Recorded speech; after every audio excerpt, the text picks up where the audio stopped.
Good evening. Welcome to Scotland at 7 on this Wednesday, the 21st of August.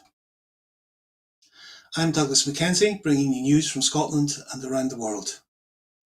You might not think so looking out of the window at the weather, but this is still summer holiday season, and regrettably we don't have a guest to discuss the headlines today, but we have a full news cycle. As always, we start with the Ukraine update on this day 910 since the full-scale Russian invasion of the country. Ukraine has said large numbers of Russian servicemen, reportedly in the hundreds, gave themselves up during the Kursk offensive that began on 6th of August. One 22-year-old Russian POW, a conscript, said that he and others were simply abandoned by our command when Ukrainian troops appeared, and now he hoped to be exchanged and go back home to my family. Ukraine has said it is already in talks with Russia over an exchange for Kursk POWs. Ukraine's army chief Alexander Syrskyi said its forces had reached 28 to 35 kilometers into Russia's Kursk region, while Moscow was moving some of its troops from other directions to strengthen positions there. Russia has formed 3 new military groupings to bolster security in regions bordering Ukraine, the Russian Defense Minister Andrei Belousov has said. The groupings are named Kursk, Belgorod and Bryansk after their associated regions. Vladimir Putin's government is facing criticism at home for breaking its promise that it would not send conscripts into battle against Ukraine. Russian air defense destroyed 45 drones that Ukraine launched overnight, targeting Moscow and several other regions, Russia's defense ministry said on Wednesday. The internationally sanctioned Kremlin-linked newspaper Izvestia has quoted Russian intelligence as saying US, British and Polish intelligence were involved in preparing the Ukrainian invasion of Kursk. President Zelensky has insisted Ukraine's allies were not informed, as they would have ruled out the plan as unrealistic, while other officials and analysts have said telling the US and others would have made it impossible to keep the operation secret based on past leaks. Russia hit energy infrastructure in northern Ukraine in a missile and drone attack and caused a huge fire that released chlorine into the air, Ukrainian officials said on Tuesday. A strike in the northeastern Sumy region bordering Russia caused blackouts for 72 settlements and more than 18,500 consumers. Ukrainian forces shot down 3 ballistic missiles and 25 of the 26 drones launched in Tuesday morning's attack on 9 regions, Ukraine's Air Force commander said. It included Russia's 5th missile attack this month on Kyiv, the capital. Russian authorities meanwhile struggled to put out a massive fire in the southern Rostov region for a 3rd consecutive day at an oil depot hit by Ukrainian drones. The Kremlin announced it had seized New York, a town that had been fought over since 2014. Another battle was happening in Khrydivka, a village close to the Ukrainian city of Pokrovsk, a Russian target and hub for Ukraine's military. The Russian Defense Minister Andrei Belousov said on national TV that Russia was sending additional troops to the Pokrovsk region. Ukraine's parliament has passed a historic bill paving the way for a ban of the Russia-linked minority Ukrainian Orthodox Church. The legislation prohibits the Russian Orthodox Church on Ukrainian territory and envisages a ban to be approved by a court decision on religious organizations affiliated with it. The Czech Republic has announced it will use part of the interest generated from Russian central bank assets frozen in the EU to buy large caliber ammunition for Ukraine. Now turning to Israel and Gaza. At least 40,223 Palestinians have been killed and 92,981 have been injured in Gaza since the 7th of October, according to a statement from the Gaza Health Authority. Thousands of people facing Israeli airstrikes in Gaza have been forced to abandon plans to comply with Israeli evacuation orders, telling them to move to a designated safe humanitarian zone, because there is no space for them there. At the weekend, the Israeli military told residents of multiple neighborhoods in and around the central Gaza town of Deir al-Balah to leave their homes before planned attacks and go to the narrow strip of coast around the small town of al-Mawasi that was designated earlier in the war to receive displaced people. US Secretary of State Antony Blinken is pushing for areas of possible progress on a Gaza ceasefire and hostage release deal in talks planned for later this week. He said Israeli Prime Minister Benjamin Netanyahu had accepted a US bridging proposal aimed at narrowing the gaps between the two sides after talks last week paused without a breakthrough. He urged Hamas to also accept the proposal as the basis for more talks. Hamas condemned claims by US President Joe Biden that it was backing away from a Gaza truce deal, calling his remarks a green light for Israel to continue the war. The quote, misleading claims do not reflect the true position of the movement, which is keen to reach a ceasefire agreement, the Palestinian militant group said in a statement. Hamas said it is committed to a ceasefire framework outlined by Biden on May the 31st, which he said had been proposed by Israel. Gaza's Civil Defense Agency said at least 12 people have been killed in an Israeli airstrike on a school west of Gaza City, housing displaced families. Israel has recovered the bodies of 6 hostages who were seized during Hamas's 7th of October attack and taken to Gaza, its military has announced. The Hostage Families Forum, an organisation that represents most hostage families, welcomed the news, but renewed its call on the government to conclude a hostage release deal with Hamas. The immediate return of the remaining 109 hostages can only be achieved through a negotiated deal. The Israeli government, with the assistance of mediators, must do everything in its power to finalise the deal currently on the table, it said. And now turning to news in Britain. UK government borrowing last month rose to more than double its level in the same period a year earlier, adding fuel to the row between Labour and the Conservatives over the health of the public finances. The £3.1 billion deficit was the highest for a July in 3 years and £3 billion higher than expected by the government spending watchdog, the Office for Budget Responsibility. The UK's public finances are typically strong in July owing to the boost provided by income tax self-assessment returns. In 2023, the UK had to borrow £1.3 billion in July to cover the gap between the state's revenue and its spending. Analysts warned that the disappointing borrowing figures would result in a tough budget from the Chancellor Rachel Reeves on 30th of October. Rachel Reeves is planning to raise taxes, cut spending and get tough on benefits in October's budget, amid Treasury alarm that the pickup in the economy has failed to improve the poor state of the public finances. The Chancellor is insisting she will still have a substantial black hole to fill, despite stronger than expected growth in the first half of 2024. Planned UK government public spending cuts has forced the Scottish Government to put all non-essential spending on hold until they know how much they will receive in Barnett consequentials.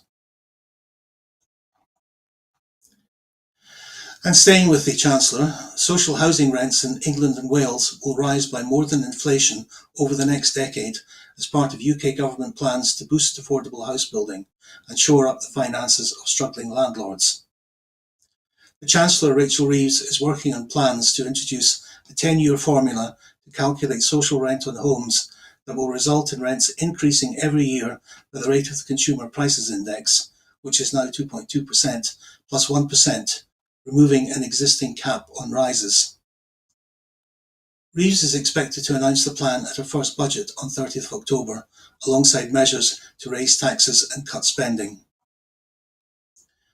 The plan for social rent homes, those rented usually at 50% of market rate, will be welcomed by the councils and housing associations, who are now facing a squeeze on their finances, which has put the brakes on house building. However, anti-poverty groups are concerned about the effect the increase in rents will have on poorer households. There are also concerns that the increases could have a knock-on effect, leading to increases in rents in the private rental market. Bodies such as the National Housing Federation, which represents England's housing associations, and the Local Government Association, the national membership body for local authorities in England and Wales, have lobbied for a 10-year rent settlement to give landlords more certainty over cash flows and the confidence to invest in new stock. In recent decades, English councils have largely stopped large-scale house building, with local authorities providing less than 2% of the new homes in the country for more than 40 years. Steve Valdez-Symonds, Refugee and Migrant Rights Programme Director at Amnesty International UK, has responded to the Home Secretary Yvette Cooper, vowing to increase removals to levels not seen since Theresa May's government. Plans include 100 more new intelligence officers to target people smuggling gangs and reopening immigration removal centres in Hampshire and Oxfordshire. Valdez-Symonds said Labour is simply reheating the previous government's rhetoric and should instead focus on establishing safe routes to reduce the dangers of border crossings and reduce the risk of vulnerable people being exploited by criminal gangs. He said the government is promoting an age-old message of fear and hostility regarding some of the most victimised and traumatised people. While the vast majority of people come to the UK legally, it is dangerous channel crossings and small boats that have become politically central. This was notably the case for the former Prime Minister Rishi Sunak, who made "Stop the Boats" his flagship immigration policy. News from Scotland now. In a letter, the Stirling Council planning officials, the Scottish Government in a letter to the Stirling Council planning officials, the Scottish Government had intimated that ministers are calling in the approval by Stirling councillors for the formation of a trotting track and associated works on the site of the Battle of Bannockburn. Referring to the planning approval, the letter says, "Having considered the proposal, the Scottish ministers have decided, in terms of Section 46 of the Town and Country Planning Act Scotland, 1997, to require the application to be referred to them for determination. The Scottish ministers have given this direction in view of the proposed development's potential impact on the Bannockburn Rotunda and designated battlefield of national significance. The Scottish ministers' decision will be final." The letter calls on Stirling Council to submit all documentation to the Scottish Government within 10 days. In the United States now, to chants of "Yes, she can," Barack Obama returned to the scene of his past triumphs on Tuesday to pass the mantle of political history to Kamala Harris and eviscerate her opponent Donald Trump. The former US president delivered the closing speech on night 2 of the Democratic National Convention in his home city of Chicago. Obama prompted raucous cheers as he delivered a withering critique of Trump, who succeeded him in the White House in 2017. "We do not need 4 more years of bluster and bumbling and chaos," he told delegates. "America is ready for a new chapter. America is ready for a better story. We are ready for a President Kamala Harris." It was another night crackling with energy in the packed arena as America's first black president made the case for the nation to elect the first woman and first woman of colour to the Oval Office. Obama was speaking 20 years after he first exploded onto the political stage at the Democratic Convention in Boston. That summer, Harris helped host a fundraiser for Obama's run for the US Senate in Illinois. 4 years later, she backed him in the presidential primary, a campaign in which Obama first coined the phrase, "Yes, we can." The same chant greeted Obama when he took the stage in Chicago last night and embraced his wife, Michelle. Halfway through his speech, Obama broke from his teleprompter remarks to ad-lib, "Yes, she can." The crowd instinctively chanted, "Yes, she can," in response. The former president had been introduced by Michelle, who electrified the hall with a new willingness to go after Trump. She said, "For years, Donald Trump did everything in his power to try to make people fear us. See, his limited, narrow view of the world made him feel threatened by the existence of 2 hard-working and highly educated, successful people who happen to be black." Michelle also taunted Trump for his reference on the campaign trail to black jobs, which he claims are being taken from black people by migrants crossing into the US. Who's going to tell him that the job he's currently seeking might just be one of those black jobs, she asked, sending the crowd wild. Tuesday night also witnessed a roll call of delegates confirming the nomination of Harris and running mate Tim Walz, both of whom held a rally in Milwaukee in the battleground state of Wisconsin. Oil in the United States now, and a powerful group that boasts 28 Republican attorney generals, including many who have sided with oil and gas firms to block states seeking compensation for weather disasters caused by climate change, has raked in millions of dollars from fossil fuel giants and a dark money fund tied to Federalist Society co-chair Leonard Leo. The Republican Attorneys General Association, RAGA, has taken in about $5.8 million from oil and gas giants and their allied lobbying groups since Joe Biden was elected president in 2020, campaign finance records show.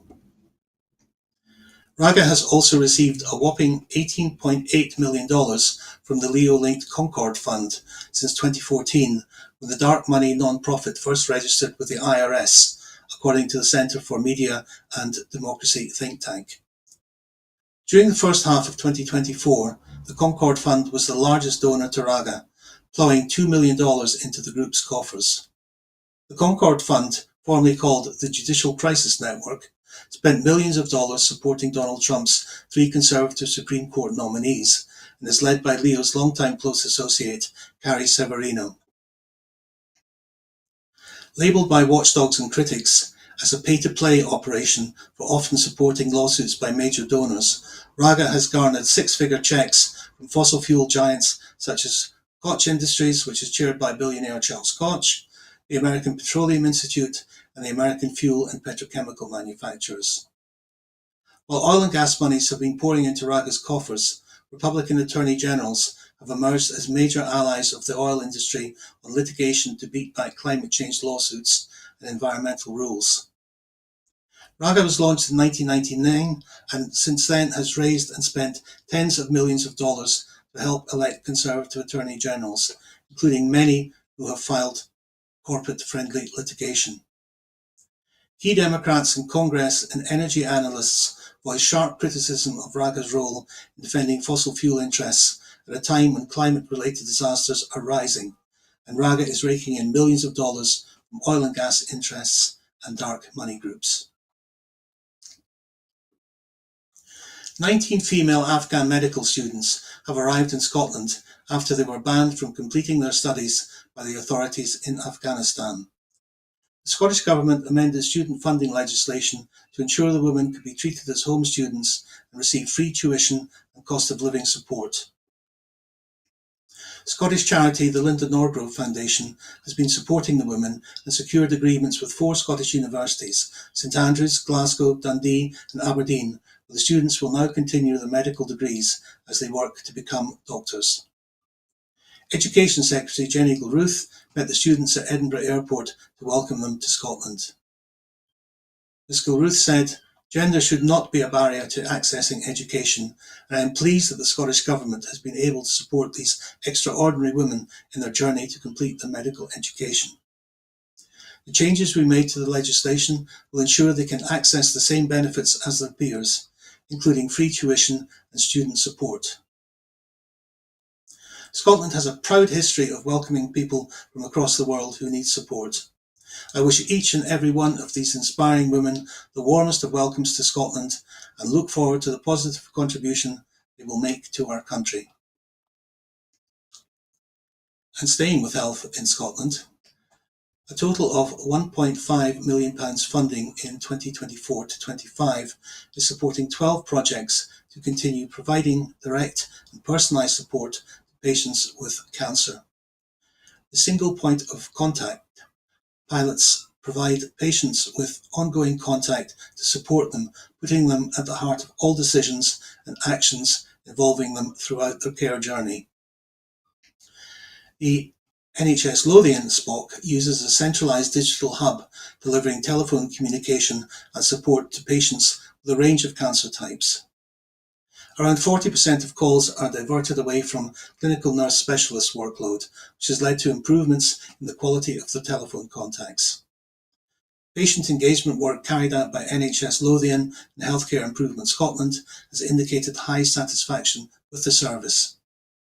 Confirming the funding, which is included in the 2024-25 budget, as he met nurses at Edinburgh Cancer Centre with experience of the service, First Minister John Swinney said, "We are fully focused on improving cancer survival, and delivering excellent and accessible care is at the core of how we do that.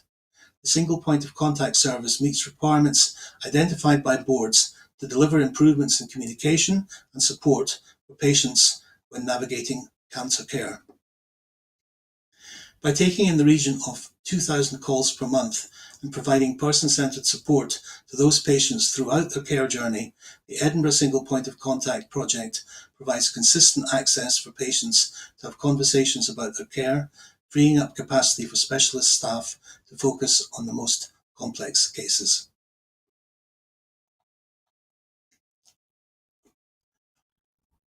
Carer support payment, the replacement for carers allowance, is now available Aberdeen, Aberdeenshire, Fife, Moray and North, East and South Ayrshire.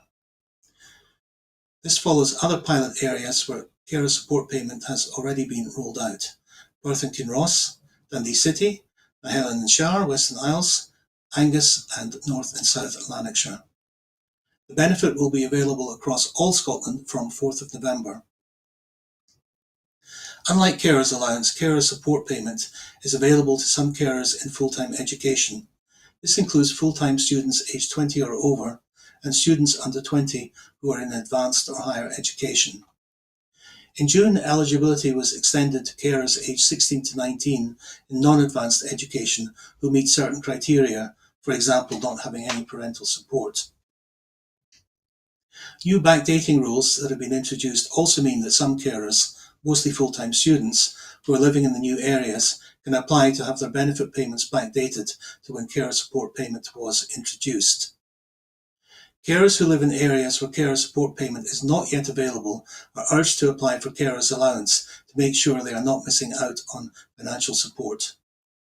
Cabinet Secretary for Social Justice Shirley Ann Somerville said, "The work of unpaid carers is vital to the people they look after and to society as a whole.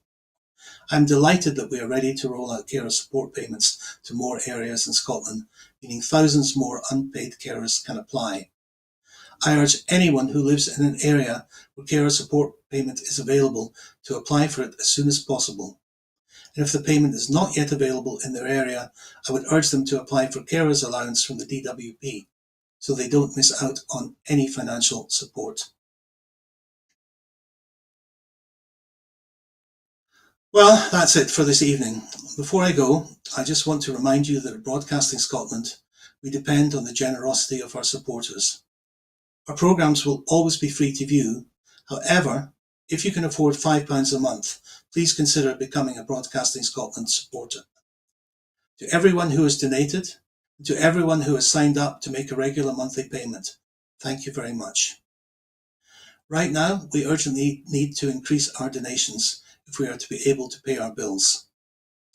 We face costs of over £4,000 every month, but our income is just over £2,000 a month, and we're now facing mounting debts. Please donate whatever you can afford.